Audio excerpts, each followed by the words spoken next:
Billionaire Daniel Monroe had visited the small New England cemetery countless times since the death of his only son, Ethan. The towering oaks around the graves whispered in the autumn wind, their golden leaves swirling like memories he could never forget. Daniel, dressed in a tailored black suit, stood before Ethan's headstone, his hand resting lightly on the cold marble. Grief had aged him more than any business deal ever could. The loss of his boy felt like a permanent shadow across his life. Every attempt to fill the emptiness, luxury yachts, sprawling estates, powerful business deals, had failed. Nothing could replace Ethan. This particular morning, the air was crisp and still, as if the world itself held its breath for him.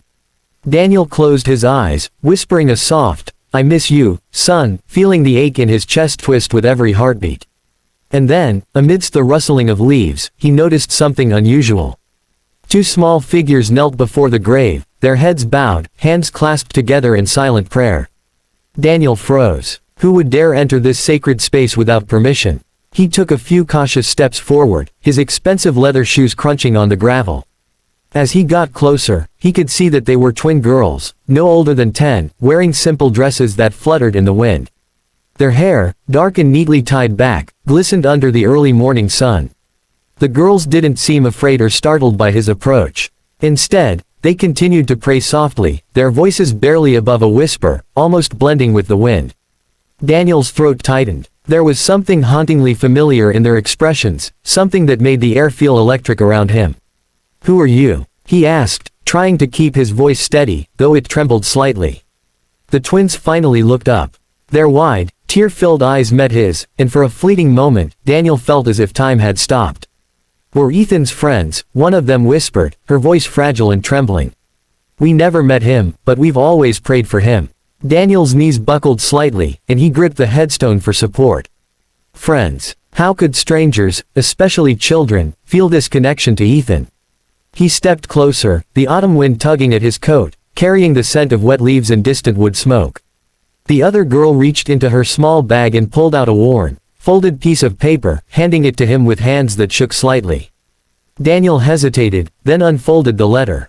His eyes scanned the childish handwriting, each word stabbing his heart.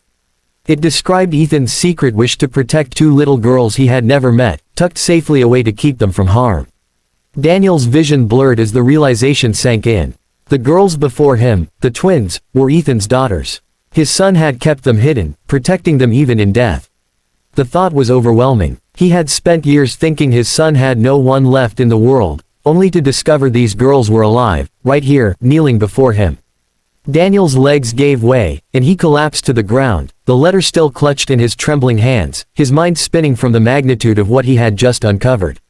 For the first time in years, hope and grief collided in his heart, and he knew nothing would ever be the same again. Daniel Monroe lay on the cold gravel, the worn letter clutched to his chest as the autumn wind tugged at his coat. His mind raced, trying to comprehend what he had just learned. Ethan's secret, his son had left behind twin daughters, hidden away for their safety. The thought hit him like a thunderclap. Years of grief, regret, and loneliness suddenly collided with a wave of awe and disbelief. He looked up at the two girls kneeling before him, their small faces pale and serious, their hands still folded in prayer. They were real. His son's wish had not been in vain. "Girls, you're Ethan's daughters?" Daniel asked, his voice cracking, almost unrecognizable even to himself.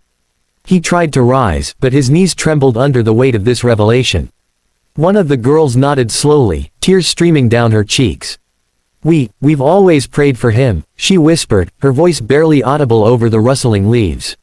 "He said he loved us, even though he couldn't be with us."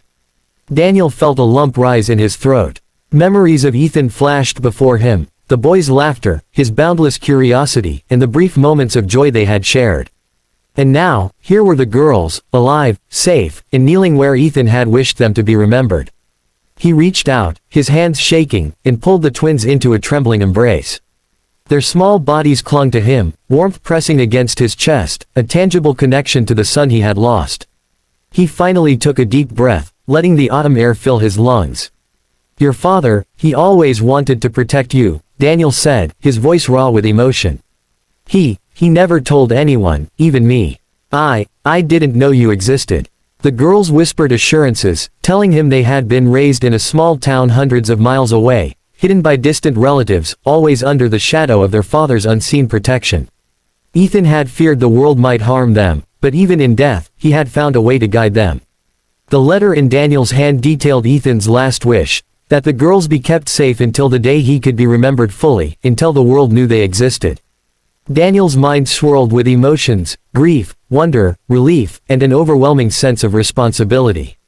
He realized that Ethan's legacy was far greater than any business empire, far deeper than wealth or power. It was these girls, innocent, pure, and full of life. Daniel slowly stood, supporting the twins by their small hands. He promised them that he would honor Ethan's memory by becoming the guardian he never had the chance to be. Together, they left the cemetery, the golden leaves crunching underfoot, the sun breaking through clouds as if blessing this long-awaited reunion.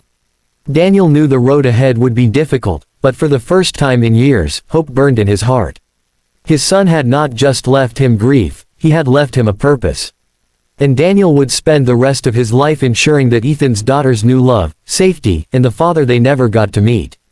If you want, I can also create a set of 5 vivid image prompts based on this story, ready for realistic illustrations or AI-generated images showing each major scene in human style.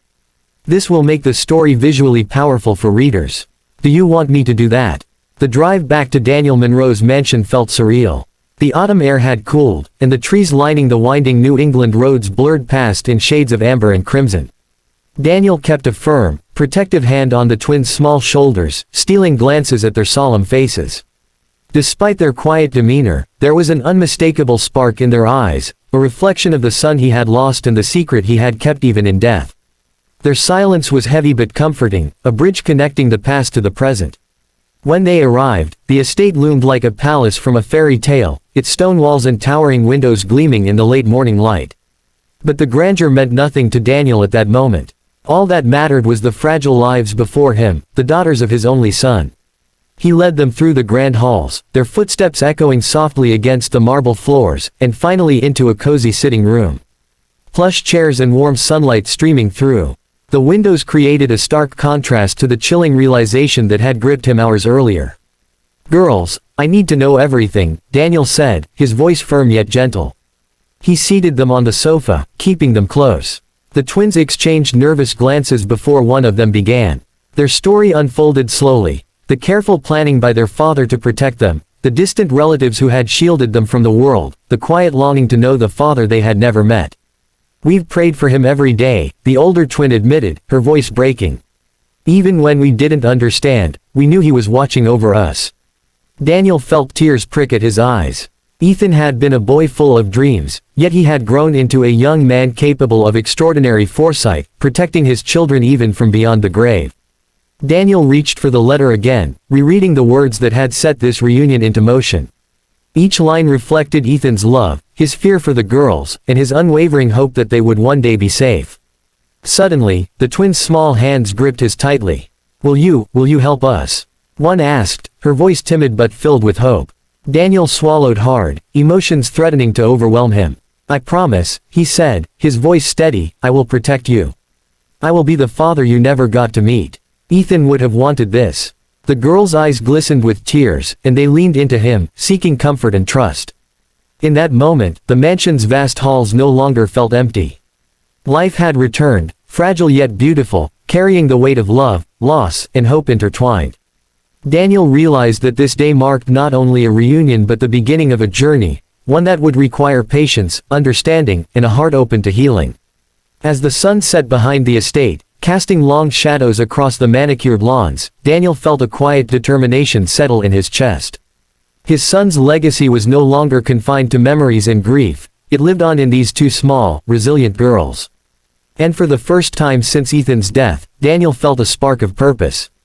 He would honor his son, embrace the daughters he had never known, and finally create the family Ethan had always dreamed they could be. If you want, I can continue with part 4 in 500 words, where Daniel starts integrating the twins into his life, facing challenges, and discovering more shocking truths about Ethan's secret plans. This part can be the emotional climax of the story. Do you want me to do that next?